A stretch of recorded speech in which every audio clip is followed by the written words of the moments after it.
So Lyle here asked me to talk to you guys today about our new OnDeck product. So I'll get into that. We're going to talk just briefly on some resistant management strategies and then some tools from Corteva that are available for you guys.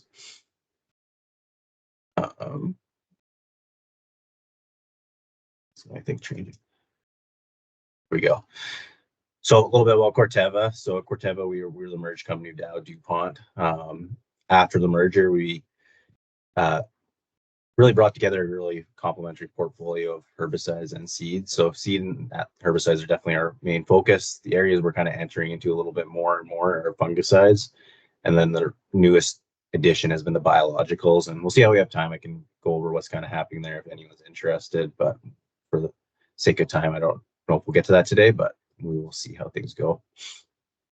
In terms of R&D facilities with Corteva, so one thing we know at Corteva now is, so we're a standalone ag company. We're not a part of the chemical companies, DuPont or Dow anymore. So we need to really be focusing on innovation. So that's the only way we can see we can survive in the marketplace as a standalone ag business is doing that. So that's partly why we're bringing out products like OnDeck. We got some new fungicides coming to the market. And we also have another new Kochia active, hopefully 2027 coming out. So definitely a priority for us. So research facilities, Edmonton, Saskatoon, Carmen, Manitoba, and Lethbridge, a little bit in Ontario as well. Field guide app. So if you haven't done that, I would scan these QR codes. Whether you're Apple or Android, it'll take you to our app and you can hit download. There's some useful tools on this app. So there's your take mix calculator. So you put simplicity in there, OnDeck, it'll give you your mixing order, or you could put axial OnDeck, it'll give you the mixing order for that. As long as it's one of our products, it'll give you a take mix order. There's also a volume to volume calculator, it's pretty handy. If you have a 1,200 gallon tank, you have to put a surfactant at 0.25% volume to volume. That'll be 11.4 liters, and like AgroPlus is carrying some of the Winfield United surfactants, which can be a useful tool in certain situations. So, and then there's also some weed ID, product information, all that in the app. So, other thing new, so this is on the Vermont and the Pioneer side of Corteva's business. There will be a QR code on our seed bags, and that'll help you adjust your seeding rate and give you off your seed size. It'll give you how many pounds per acre you need to seed of that bag of seed. So. I haven't tested that one out yet, but it is there for you to use. So, getting into what we want to talk about today. And Lyle, if you ever want to chime in and add any thoughts, feel free. Or if anyone has questions, feel free to ask me. So managing Kochia. So Kochia, actually, as much as all of us hate it, is an interesting weed. It is a C4 plant, so that lets it really do well in dry conditions, being that C4 plant. It does. One thing nice about Kochia is that it doesn't have a high survivability of seed. So after the first year, 90% of seed is no longer viable. So that is one thing good about it. The bad thing about it is it's a tough weed. It can hit dry conditions it can handle, saline areas. We know there's Corteva's been on a lot of work trying to understand this weed, and we know there's over 30 different biotypes, and they all have a little bit different survivability. Some will merge. Most merge kind of early spring, but there is some that have figured out how that start delay merging, so that can be after your herbicide application. So it's a very, very interesting weed to look at, even though it is a pain. And we can thank some of our ancestors for bringing this weed over to Canada from Europe. So this is kind of the state of Kochia in terms of resistance. So glyphosate keeps increasing. Wasn't that long ago we didn't have it, and now it's growing to most of southern Alberta. We've seen it. We're up to that 78% mark. The one everyone's watching is fluroxypyr. It was growing. It seems to have leveled off this last year at about 44%. And this information comes from Charles Getty. The one thing he did note, though, is about 20% of the population in this field. So you're still getting an 80% control with those fluroxypyr products, but that's why what we need to do is give that fluroxypyr a break in the rotation. It's been highly relied on for Kochia control for a lot of years since the Attain came out. So we need to add some new tools to your toolbox. Fortunately, there's nothing that's going to be a silver bullet, but there's definitely some tools you can add into your arsenal to help combat that. Dicamba also has been increasing, and I do have these, even though these are both group 4s, I do have these separated out for a reason. So they do trigger a different spot in the plant. So fluroxypyr has a different binding site than dicamba to trigger that accelerated growth that causes it to grow itself to death. So where it actually latches on is a little bit different. So we also do have some three-way resistance, whereas group 2 for glyphosate and fluroxypyr. That makes everyone a little bit more nervous, but hopefully having some of these new tools will help manage that resistance. So I think it's really important to note. So this is that getting to that fluroxypyr resistance and group 4s in general. So one thing we do consistently notice with resistance is there's usually a fitness penalty associated with it when they do become resistant. So they still get like thin and small. So there's still some effect on it. It's not what we're finding, and what we theoretically believe at Corteva is that if we can give that group 4 a break in your rotation, the performance could come out, because when there's a fitness penalty associated, it typically doesn't like to pass that off to the next generation. So we just need to give it a break in that rotation, and that should help us hopefully bring some of that to state. But again, this is just theory right now until we actually give it a break and see what happens. The other thing complicated about group 4s are finding, like in their studies, is with Charles, is they have a plant population that has fluroxypyr resistance, and they have a plant population that has dicamba resistance. We spray them with just on their own, no control, but they can put the two together and they can get control of that kochia population. So they're very much complicated active group. So that's why they have been so low on this resistant triangle, is because of that process. So is how they work. It's very complicated. It triggers a process to start. Unlike, like, say, group 1s and group 2s that are high for degree resistance, they actually stop a process from happening.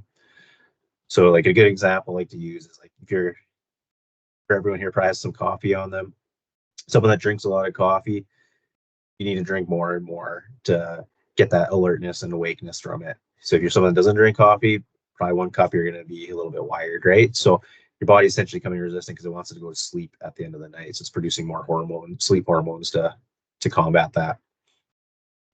So today we have 6 weeds in Canada that are resistant to group 4s, which is pretty low considering some of the other ones are significantly higher than this, group 1s and 2s in particular. Kochia, so they've looked at that a little bit more and which ones we have group 4 resistance. So dicamba, fluroxypyr, 2,4-D they've observed in the areas. The actual first one was wild carrots in Ontario to 2,4-D. That was the first group 4 resistance they found. One thing our scientists talked about is, like, that was in 1970s. Wild carrots haven't taken over Canada. They're pretty confident that we might have some short-term pains, but we should be able to combat resistance in the long term. So there's really 2 main types of resistance: target site resistance and metabolical resistance. There's 4 other ones, but they're very, very uncommon. So target site resistance, essentially that plant has switched it from being, like, the active ingredient was a square, it evolved to be like a triangle fitting spot. And now that active ingredient won't latch on and cause that plant to die. Yeah, metabolic resistance is learn how to metabolize that product and break it down. So you can theoretically increase the rates to improve that control. So these are probably the top 10 things you can do to help manage herbicide resistance. So crop rotation is going to be your number 1 thing you can do. If you're doing a good crop rotation, if you have a 3-4 year, is probably the best you can get to. You're going to naturally rotate your chemistries around. So that's going to help you with number 2. It's going to balance your use of active ingredients. So a lot of people are doing that. A good tool in the toolbox for pulse acres now is those group 14s and 15s. You're putting those there. Wild oats, for instance, we've been doing group 1s in the barley, group 2s in the wheat. So we're rotating those naturally. Our hopes with OnDeck is you're going to do some 27 in your wheat acre and group 4 in your barley acre and give that fluroxypyr a break. You could switch that up. So Next one is cultural control. So more competitive crops like a fall rye or winter wheat is going to be a lot more competitive than a durum or a pulse crop, for instance. So that's also going to help you out. You also can increase your seeding rates too. You got to balance that out with your conditions as well and make sure you're targeting that right seeding rate. So it's important to calibrate those drills. Narrow row spacing. So I think a lot of us are guilty, including like our farm. We've done that. Like we used to be 9-inch row spacing, we bumped up to 10-inch row spacing. Probably historically, everyone was around 7 to 9, and a lot of us are now 10 to 12. That's increased our weed pressure. We got bigger spaces put in the row, which is gonna it's gonna increase weed competition with more area to grow at, right? So something to think about when we're buying our drill. That 12-inch row spacing might help us save a little bit on horsepower pulling it, but we could lose it by not having that good weed control too. So it's just something you got to think about. Not to say don't go buy a new drill, but it's something when you're considering when you're actually planning on buying a new drill to think about. So patch management. So slough areas, for instance, a lot of it. Let's see if Lyle, I don't know, I'm sure you've seen driving around. We've got lots of sloughs that kochia standing there. So if you have those areas, pull them out, cultivate them, get rid of them. Don't let them become a seed bank for you. Just manage those slough areas or wild oat patch in the field. We're gonna have to look at doing some stuff there. So, yeah. What about you, Lyle? Do you see a lot of kochia in the area when you're driving around after harvest? Sure do. And like especially last year with how long of a fall we had, there was quite a bit of growing in the kochia after harvest. So yeah, I really do suggest mowing if you do have some patches that are trying to go to seed. It can be a more effective way to basically take it down before seed set in comparison to, waiting 2 weeks to see if you get a kill with post-harvest treatment. So but you do have to be careful with that because once you mow kochia once, it does tend to try to set seed as close to the ground as possible, and it will still be successful sometimes. But hopefully, at least reduce your seed quantities. But yeah, there's a lot of it you got to look at. So do something with those areas at the end of the day. So understanding those herbicide actives, so know the different groups. Also knowing those different subgroups is going to be important. So there's SPOPs, DIMs, and DENs. If we have time today, I'll get into how the group 4s are different. So there's some differences within those group 4 actives. Use herbicides with effective multiple mode of action. And so what we mean by that with Corteva is if we have two actives, active A and active B, we want both active A and active B working on the same weed. So like say kochia, not active A is working on kochia and active B is working on cleavers. That's not multiple mode of action. You can put two actives together and you can say multiple mode of action, but if they're not actually both actively working on that weed, it's not actually true. And not every product is going to have some products where we only have single mode of action. Corteva has that, but we're trying to target as many weeds that have multiple mode of action, and we are trying to highlight that in our field guide app and our field guide books. You can actually look at them, and they have been adding which weeds we actually have multiple mode of action, and there's weeds that we do have single mode of action. So incorporate herbicide layering. So use multiple applications. That could be from putting an Avidex application down because you have wild oat issue, and then following up with a simplicity or axial application. So doing two things to hit it, or even just doing a good pre-seed burn down is going to be important. That's something that everyone keeps skipping out on every year. More and more seems like, especially these residual products, even if the weeds aren't there, they are going to help keep those weed populations down and take pressure off those in-crop herbicides, keep that crop weed free during the early stages when we need to. And hopefully the goal of those pre-seed products is to get you that 4-6 leaf stage, and you can hit it with your in-crop application.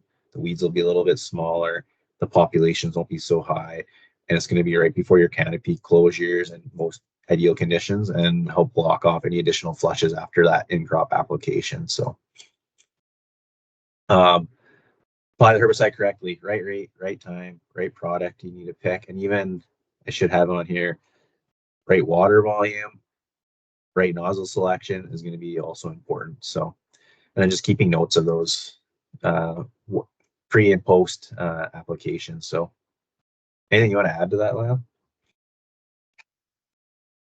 I think that's got it pretty well covered. Of course, post-application scouting can always be really important as well. A lot of these products, especially in crop, you're looking at, 2, sometimes up to 3 weeks before you really know whether you've got, an acceptable level of mortality in those weeds or not. And you need to keep an eye on that in case you have to do a rescue treatment before the crop staging is too late.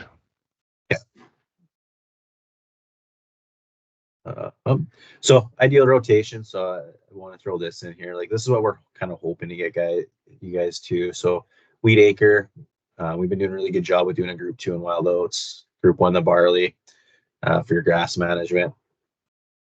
Next, kind of our goal, like we've been relying heavily on these group 4s for the broadleaf weed control. So what we want to do is just try to help you get a break. So 27s and 6, we're hoping to get integrated your crop plan a little bit more. Part of the reason why these products haven't really taken off is the recropping restrictions. So in the brown soils, when we get to northern Alberta, there's a little bit more 27s and 6s used in those areas. So then we got your group 14s and 15s, which are excellent tools for those pulse acres. That's an area where we used to lose ground on the farm, and now having stuff like Authority and Valterra to go to, that's been a really huge help in keeping those fields clean. And we're not losing any ground on those fields anymore. So, and then your canola, obviously, we got that 9 and 10 to add into the rotation. So, one thing I don't have in here, like our farm, like we have some mustard in our rotation, and that's where we put all our edge down. That helps us too with some resistance management. We also incorporate Avidex into our rotation a little bit too. It's not on every acre because they are more time consuming to add those products, but I think it is good to try to have tons of more options you have in spreading it around on the farm, the lower risk you are to develop resistance. So, hey, so getting into the group 27, so they are an HPPD inhibitor. So what they're doing is essentially causing that plant to bleach out and stop it from photosynthesizing properly, and you're going to see that the plant start turning yellow and whitening off. So I got this picture coming out. So they came out in the 1980s when they first were discovered. And that's what a lot of people talk about. There's been no new technology, but were discovered in 1980, but they never became effective until about not effective. They didn't become practical in use in Western Canada until about 2010, when Bayer released their products. So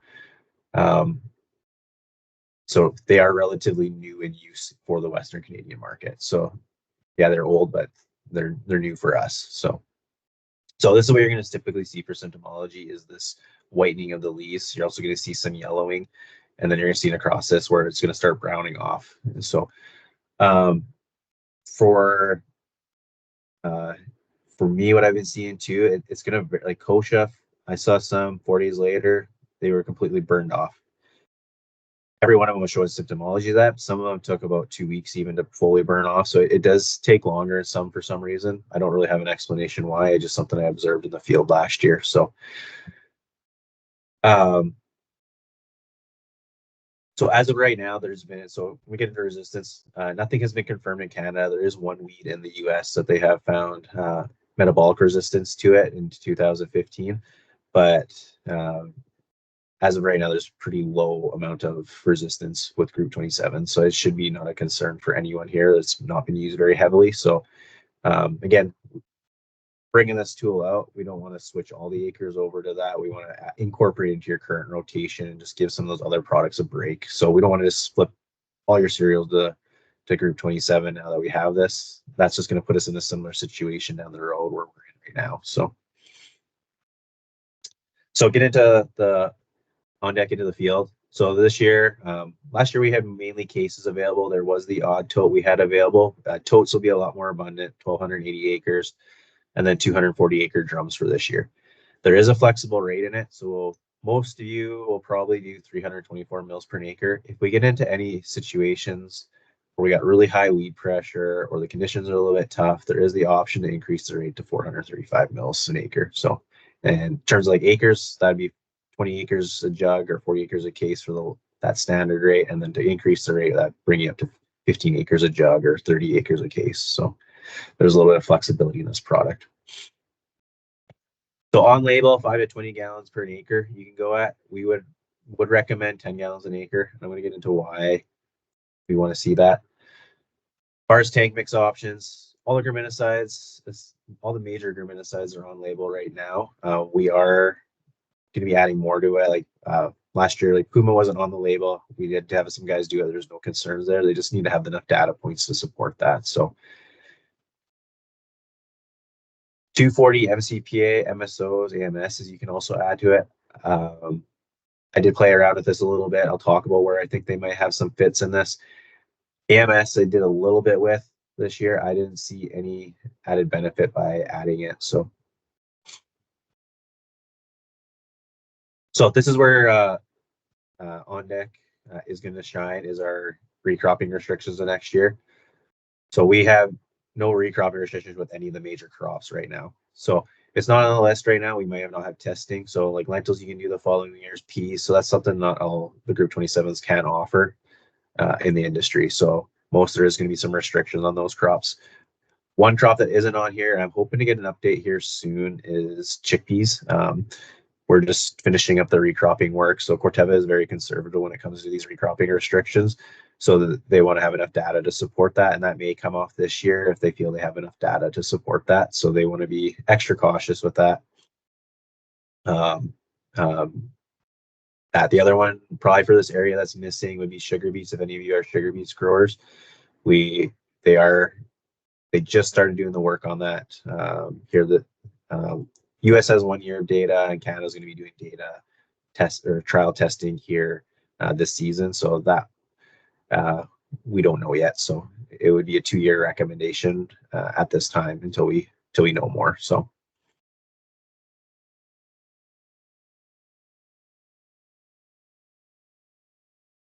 as far as weed control, so all the weeds in the black lettering are currently on label. So it's a pretty small list at this time. This does not mean we don't have control of other weeds. When we launch a product, we go with a smaller list, because if we get the list too big, well, one, we don't have the resource to test every weed. The other part is we need to prove that we have that the data to support we have those control, the PMRA, before we can add that to the label. So we only have so much resources to do that. The other part is that we get too many weeds on the list, and it takes the government even longer to get it through. So in order to speed it up through the registration process, we go with a smaller list and add to it over time. So weeds in green, I believe, will get probably added this year. I know Russian thistle for sure is going to get added this year, and we'll be supporting it. And if we would have waited for that, we would have been launching it this year, not last year. So it just lets us get it to the market a little bit quicker. Based on what I've seen in the field, these will get control of. Red, we'll get some good suppression of it. So staging wise, first leaf to just prior to flag leaf, essentially. Ideal timing, I think the target this is, if we're doing a good pre-burn down, ideally we get to that 4-leaf to 6-leaf stage. That's going to keep the canopy open enough to get the good coverage, because what this product coverage is going to be important, because it is a contact-based product. And you get the most optimal control. So before I move on, does anyone have any questions on OnDeck right now?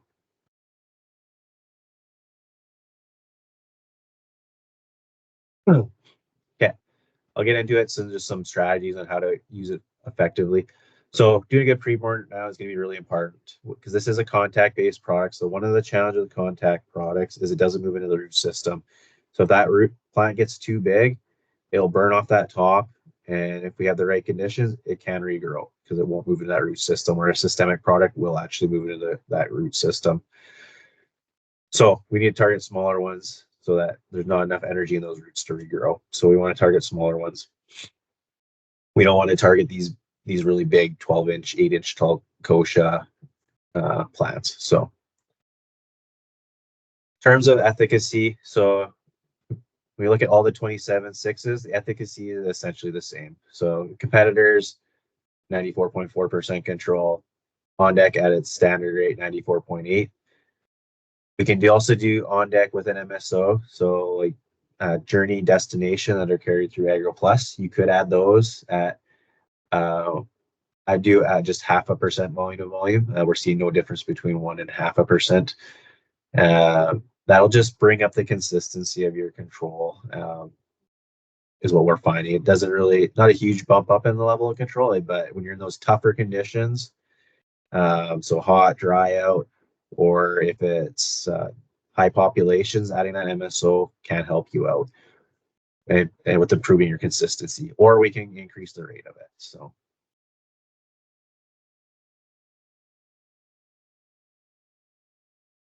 this is out by Lethbridge. So this is in a corner of the field where they had no crop. So you see all the smaller ones are really good control. This is 2 weeks after or 7 days after application. Burnt up really good. You can see symptomology in these bigger ones. The ones that were like 8, 12 inches with no crop competition, they did regrow. So that's why it's important to try to target these when they're smaller. Obviously, you're not going to be able to get all of them at the ideal timing, but hopefully you can get the majority of it. So here's where water volume is really important. To be in contact. So the other thing with it to be in contact is that we get these thick populations, you're going to have some shading effect, and it's not going to bring that product in as very well. So going that 10 gallons an acre is going to help you out. 7.5, you're still getting a pretty good job, but when it's this thick of kochia, this is a carpet of it, you are going to have some misses in the field. So ideally 10 with these group 27 and 6 products. The other thing to watch out too, I'll see similar things with this when you pick the wrong nozzle. So we want to use like a medium nozzle to coarse. Don't want to be doing like an ultra coarse, extra coarse nozzle. So that's also important. Also, how old your nozzle is also going to play a role with this. If you're using wore out nozzles, you are going to have potentially this happen because the droplet sizes are going to be inconsistent. So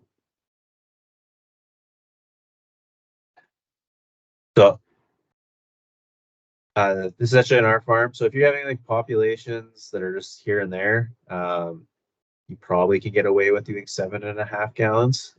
But when we're really thick, we definitely want to try to go 10 gallons an acre with that application. So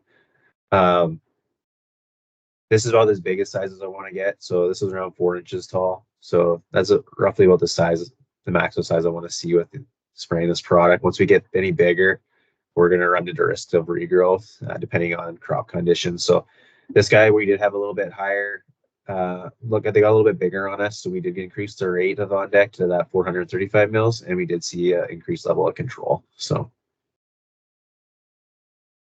you'll notice this here. So this is round leaf mallow. Once we get this big, it's struggling to get that, but a lot of products struggle with getting round leaf mallow at that size, especially. This is out by Barron's area. Crop competition wasn't as strong as like the previous picture where they were big too. They didn't have as much rainfall here. These 12-inch kochia turned them into sticks.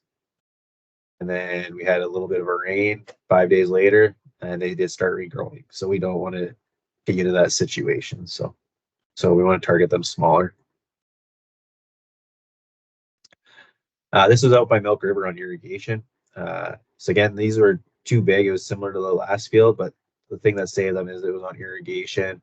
They had good crop competition, and it burned off that top, and they weren't able to regrow because of that crop competition. So, and this was done at our standard rate too. So it's really going to be a little bit situational too on that as well on your crop competition. So it's not just the herbicide. There's multiple things that play in controlling these weeds. So crop competition is very important and this will be with any product. So buckwheat. So we're seeing good control on smaller ones as well. They get a little bit bigger when you're doing with simplicity. You should be okay. Reason for that is when we're doing an 80 acre rate of simplicity go dry, you do have some additional broadleaf weed control. Kochia, ideally 1 to 2 inches. What we want to try to target most of them to be at in size. So doing good pre-burn is going to help you do that, and you're going to get that good level of control with it. So lamb's quarters. So this is one I've noticed in the field where I've had it where it completely smoked it. And then the next field, we had some misses. I think part of it was lamb's quarters will start clasping its leaves in stressful conditions, and that can reduce your coverage, and you're not going to get control. So that might be here some tougher conditions. You could add a phenoxy to it, so MCPR 240 to it, and that could help buffer that situation out for you. So, but under normal situations, or if you're on irrigation, that shouldn't be a concern from what I'm seeing. We actually have green foxtail control, not to be confused with foxtail barley. Some of you might call green foxtail millet too. So we do have activity on that with OnDeck. So we do have a little bit of grass activity, volunteer canola, smartweed, stinkweed, not on label, but we have control of that. Same with Russia thistle, seeing good control of that. Russia thistle is another one where if you don't have that water volume, I am seeing reduced efficacy because those leaves are really thin when they're small and they're hard to hit. So you need to have that good coverage with it. Brownleaf mallow. So you see in this top right hand corner, this was about 3 leaf size. So it was smoked, but this 4 or 5 leaf one, it banged it up pretty good. I think this one in particular actually kind of stayed like this. It didn't really grow much more, but there was anything bigger than this, it was starting to regrow. So it is a tough weed to control, especially when it's hot and dry. It gets a really thick, waxy cuticle to get control of it. So, which flex speed not on label, but we're seeing good level control of this as well. So, narrowleaf hawksbill is a pretty big one. So we're seeing pretty good suppression when they're this size. We're seeing pretty good control when they're smaller than this. So if they're big overwintering ones, you should get good suppression. But if they're spring germinated, we should get some pretty good level control. Canada thistle, good top growth control of it. This will regrow later in season, depending on conditions, and you'll have to hit it again in the fall time. But hopefully it gets you through that season. Again, not on label, but still seeing some good results. Dandelion, these big ones, banged them up pretty good, but they did regrow too. So again, hopefully get you through that season and then hit it again in the fall. Smaller ones we're doing a good job on. So a little more picture of Canada thistle. So after 4 days, this is about what you're going to see for symptomology. So that's that bleaching out and yellowing effect. So that's what first you're probably going to see, and then later on you're going to see that burning up the leaves.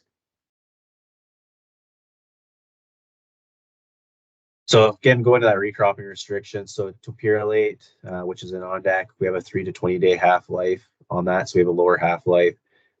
We also have breakdown through microbial activity and hydrolysis. So everyone else has just microbial activity breakdown.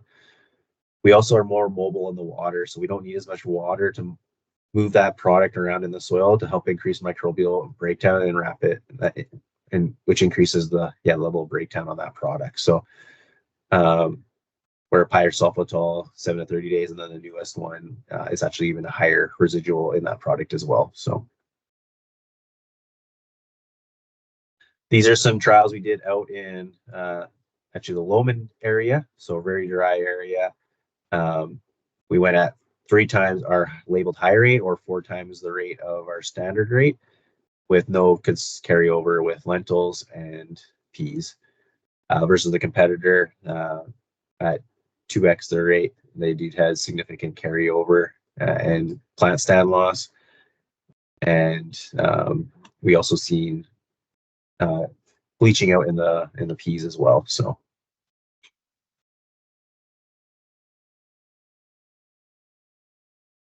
and a little bit closer up picture of those lentils, so you can see that stand thinned out.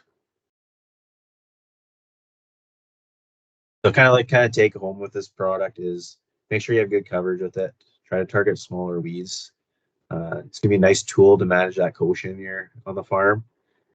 Won't be a silver bullet because it is a little more finicky to work with in those synthetics or systemic products, but it definitely is going to help you manage that resistance. And then no recropping restrictions. So those are some of the things I guess everyone to leave home with today. So anything you want to add, Lyle, there? I'd say, like the real advantage of these Group 27 products is just the application window flexibility, like being able to go in at that 1 leaf stage can really help, especially if you're seeding early, you're not doing a pre-burn because there's no emerged weeds, and now you've got 1 or 2 leaf, wheat or barley that's just an absolute carpet of kochia, what are you going to do? If you wait till, leaf 4 stage and go in with the group 4, you're going to have some pretty big kochia that's going to be really difficult to control. Whereas you can go in with something like OnDeck and take care of those small kochia before they get to be a problem later on. So really good flexibility that way. And also it's nice to see, how effective it is on lamb's quarters as well. That is a weed that has been becoming an increasing problem in my area. It seems like it's not necessarily resistant, but is definitely becoming tolerant to a lot of the group 4s and is getting increasingly difficult to control. Yeah. Does anyone have any questions on it?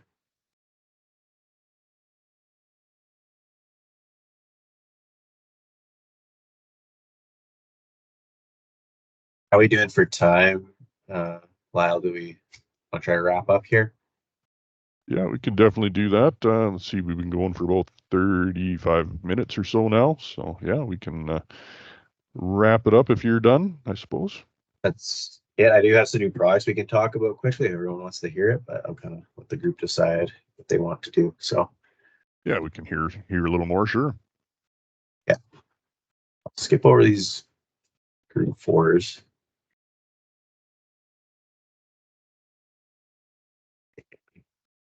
My dog decided to join me. Can do this one really quick just to explain these group 4s quickly. So this is actually off the Herbicide Action Committee. So they do have some different subgroups within them. So like you got your 2,4-D, your phenoxys, which are 2,4-D, MCPA, dichloroprops. So these attach into a little bit different binding site. Then we have your dicamba actives are a different one. We have fluroxapyr here.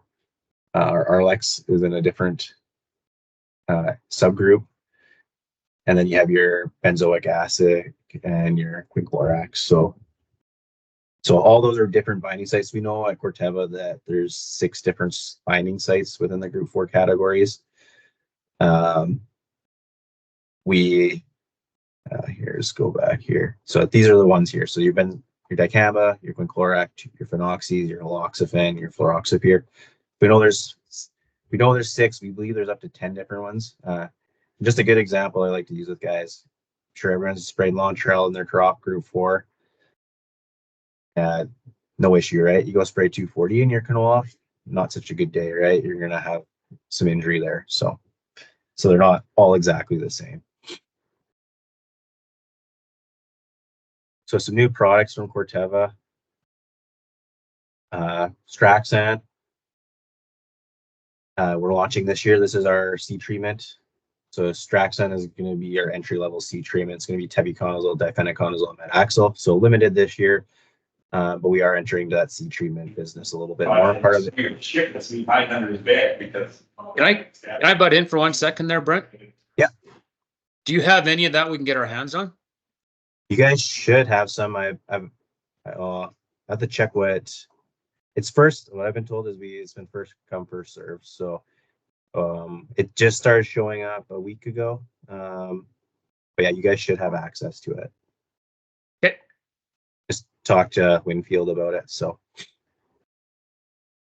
Lumivia CPL, some of you I'm sure have heard about it. So this is our insecticide seed treatment for control of wireworm. We're the only ones offering cutworm and armyworm protection, and we have improved pea leaf weevil. The other insect we are looking at is grasshoppers, potentially adding that to label as suppression. It'll be more of a tool to help you manage that grasshoppers. From what I'm seeing in the field, to have that about 40 days of some protection. Not to say you're not going to have to spray that, and we're not going to be upfront. We're not going to offer any type of service package because it's really going to be a tool to help you. If you get into high populations, you are going to see some plant stand reduction because it does got to consume it, but hopefully it'll hold them back enough for you to get to your fields. Well, hopefully it's low population that holds them back. You don't got to spray the fields, but worst case scenario, it should hold them back enough for you to get to your fields because you're not going to get it all of them all at once. So it'll just give you a little more time to get that spray application down from what I'm seeing. So if you are treating Lumivia and sea grasshoppers, we want to kind of come try to take a look. So let Lyle or myself know. And and we'd like to come take a look and try to how to set this expectation correctly. But it is going to be kind of a help tool for that grasshopper. Hopefully, just get a bunch of rain. We don't got to worry about them, but it's a nice potential tool in the toolbox there. So, other new products. So Zetigo, not the fungicides are super sexy right now, but this is a brand new group of fungicides. So it's a group 21 paired with a group 11. Lentils are on label. We are hoping to have chickpeas and peas on label. And wheat are disease on label, and Anthracnose is on it. And we're hoping to add Escachyta, Microspirilla, and powdery mildew come this May. So it's going to be another tool in the toolbox. As of right now, in Alberta, I haven't heard any resistance with diseases in lentils, but they are seeing it in Saskatchewan. So this will be a nice tool in the toolbox to kind of help do that resistant management there. So Biotude, just a new multiple mode of action fungicide. So it's got 2 effective multiple mode of actions on Sclerotinia, and this will be more for your irrigation guys. I'd be very surprised if any dryland guys spray it this year. So, and just to lead off with programming, these guys would be able to help you out. The one thing I would like to highlight is next week is our March 15th early book deadline. Corteva gives you flexibility though. Just book the acres you want of a broadleaf, say. So if you want to book OnDeck and you need to switch some of those out to Prominex for your thistle. So say you booked 1,000 acres OnDeck, you get in field and you need 300 acres of Prominex. You'll still get that early book switching acres around. So book what you need for broadleaf and grass this season. So what you expect. So I'll leave it at that. So is there anything you guys want to add, Lyle, Tom? Do you maybe want to talk about prospect for a minute? You betcha. So prospect. So this is our canola pre-seed product. This is one of our fastest growing products in our pipeline right now. It has our Arlex active and carfentrazone, so group 4 and 14. The really nice thing about this Arlex active is it's unique in that it keeps plants actively growing in cool conditions, which is a really huge advantage when we're in pre-seed conditions. We're not always going at the most ideal conditions. So usually at 8 degrees Celsius, plants start shutting down. That Arlex actually keeps stimulating them to keep them actively regrowing, and helps out your other products as well. The other nice thing is 5 to 10 gallons an acre. If we get into those higher kochia populations, you probably do want to bump it up more to that 10 gallons an acre. But most weeds, 5 gallons has been fine on it. So, and I'm willing to bet a lot of the people on here are using 5 gallons at a pre-seed. So that is a nice convenient option for everyone. Also really condensed 80 acre jug. So if you're doing a 240 acre fill, 3 jugs per fill. So focus is on for Corteva is canola, but you can do this in front of say like mustard, flax as well. So level control. So cleavers, really big cleavers we're seeing take down. Kochia. So it's going to get what's out of the ground. You can see in this picture too. We did have a new flush come later on. So it's not going to have any residual, but it will get what's there. And then flickweed, it's doing a very good job on that as well, especially even the bigger ones. So let's show this quickly. So this is originally what our weed label list looked like. So it's pretty small to start with. And then last year we added this. So this is a good example of product where we went with a smaller list and we added it over time. So you're going to see this happen with OnDeck as well. So the one thing that is a watch out with prospect is with the Arlex active, we do have a lentil restriction for the following year. So if you do spray that in 2024 ahead of your canola, we recommend you wait till that 2026 before putting a lentil crop in. And even this is where Corteva is really conservative. We have not seen any carryover in Canada at this point in time. We have seen it carry over a handful of times in North Dakota, and they don't know what's causing it. And so until we figure out what's causing it, or something to do with the soil, or if it's a moisture related thing, it'll remain on label until we actually can figure out what's causing that. So potentially this could come off the Canadian label, but as of right now, we're going to keep it there until we fully understand what's going on there. So Typically, wanna we've been add? typically we've been using Prospect ahead of canola, and it's pretty rare to go from Prospect into from canola into, say, lentils the next year. So really it hasn't been that much of an issue because we're going into a cereal the next year anyways. Yeah. Probably a very rare occasion it's happening probably in your neck of the woods, hey, Tom?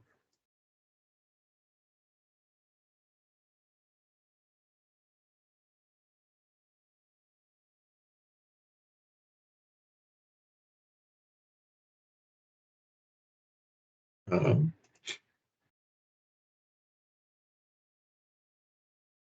yeah, that's all I have. So if there's any questions, I can hang on for a little bit here, Lyle. So All right, don't be shy, guys. Speak up. If you are like Don, who probably doesn't have a microphone, you can also type a question in the Q&A or the chat function, but I don't see anything there at the moment.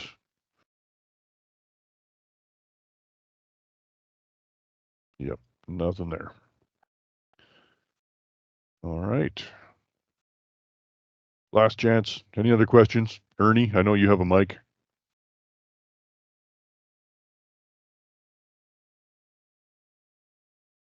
No, all good. Okay, well, I think I got everybody entered into the draw, so hopefully you can see that. We do have a couple guys on here from Foremost as well. Last chance for Lethbridge and Dunmore locations if you have anybody watching on the TVs there.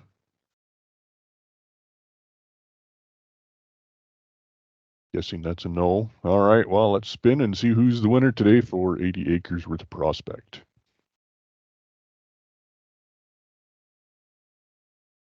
Oh, look at that. Foremost. Yep. Tyson, you are the winner.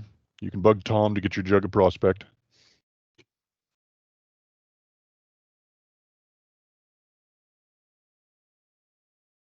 All right, and if there's no further questions, I suppose that will be it for now. Thank you very much, Brent. That was a very good presentation. I hope everybody learned something valuable today. thanks, everyone. Yeah, and I guess next week we'll be having a Winfield United on Friday at 9 to talk about adjuvants and surfactants and how to make your pre-burn more effective. So I believe that will be Colin will be presenting that. So we will see all of you guys next week. Thank you very much for coming. Yeah.